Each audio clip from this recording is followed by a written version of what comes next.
Salve! Hoje é dia 10 de dezembro de 2020, uma quinta-feira.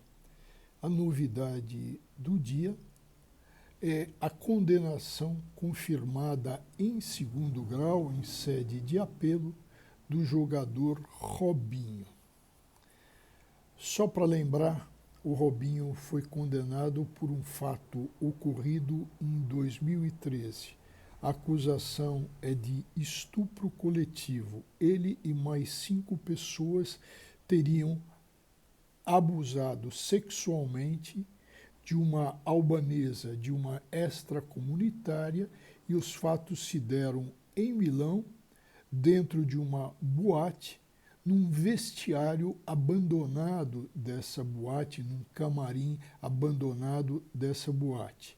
E a vítima albanesa estava totalmente embriagada. O que quer dizer isso? Quer dizer que não tinha a liberdade de escolha do parceiro.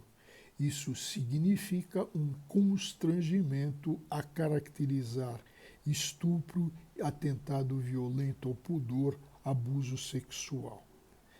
Em primeiro grau, na Itália, em primeiro grau existe um órgão colegiado de julgamento, ao contrário do Brasil, que existe um juiz em primeiro grau. Na Itália já é um tribunal, evidentemente, para reduzir o número de recursos e para tornar o processo mais seguro e célere. Em primeiro grau, o Robinho foi condenado a 9 anos de reclusão por três juízes, e a decisão foi unânime. Hoje, em sede de apelação, Robinho teve a sua apelação apreciada por outros 3 juízes, e que negaram provimento à apelação e mantiveram a condenação. Agora, a gente sabe que o processo penal tem por objetivo a busca da verdade real, quer o processo penal brasileiro, quer o processo penal italiano. Busca da verdade real. É muito difícil nos delitos sexuais, normalmente porque tem a palavra da vítima contra a palavra do ofensor, se condenar alguém, salvo se tiver prova pericial com sêmen vaginal e etc. Mas assim mesmo vai ter sempre essa alegação, é muito comum, de que houve relação consentida. Aliás, isso alegou o próprio Robinho. Então, como é que se fez na Itália para se buscar a verdade real nesse processo do Robinho? Em primeiro lugar, é bom frisar, destacar, ressaltar que apareceu a verdade real. E como apareceu essa verdade real? Apareceu porque a polícia e o Ministério Público italianos, logo depois desse estupro ocorrido, ou logo depois, alguns dias depois eu coloco, o que ela fez? Instalou no automóvel do Robinho uma escuta ambiental.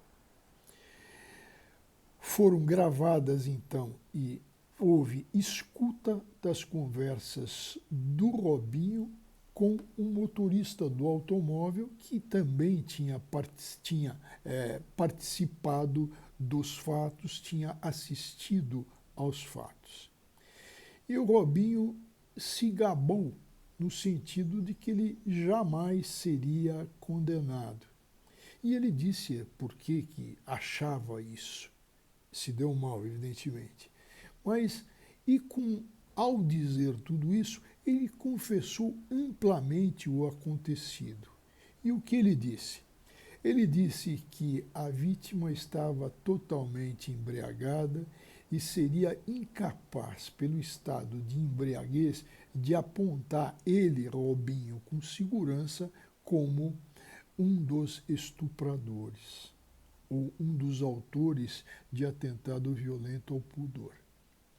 Disse ainda Robinho que a prova pericial lhe seria favorável, porque ele manteve sexo oral e não haveria nenhum resíduo de esperma, porque a perícia foi feita tempos depois, e perícia no conduto vaginal. Então, Robinho estava absolutamente seguro de que iria sair dessa.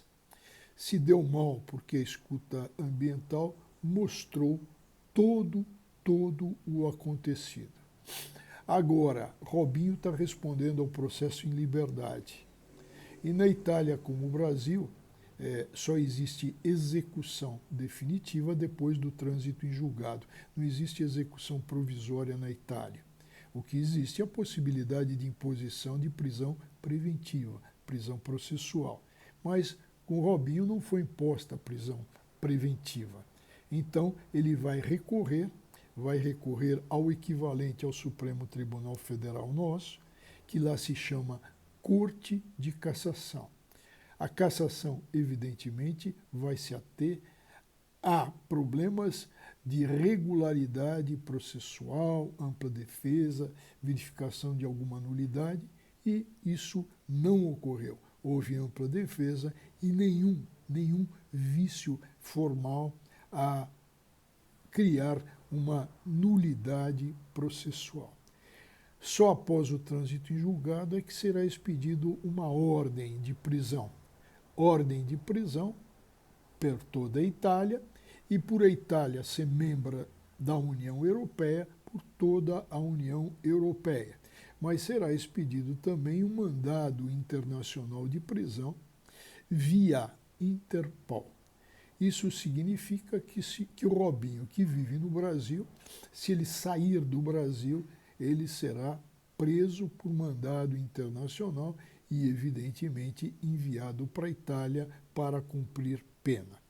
Então, ele terá, e a pena é alta, a prescrição vai demorar muito, ele terá que ficar em território brasileiro. Pergunta-se, e no território brasileiro ele poderá ser extraditado?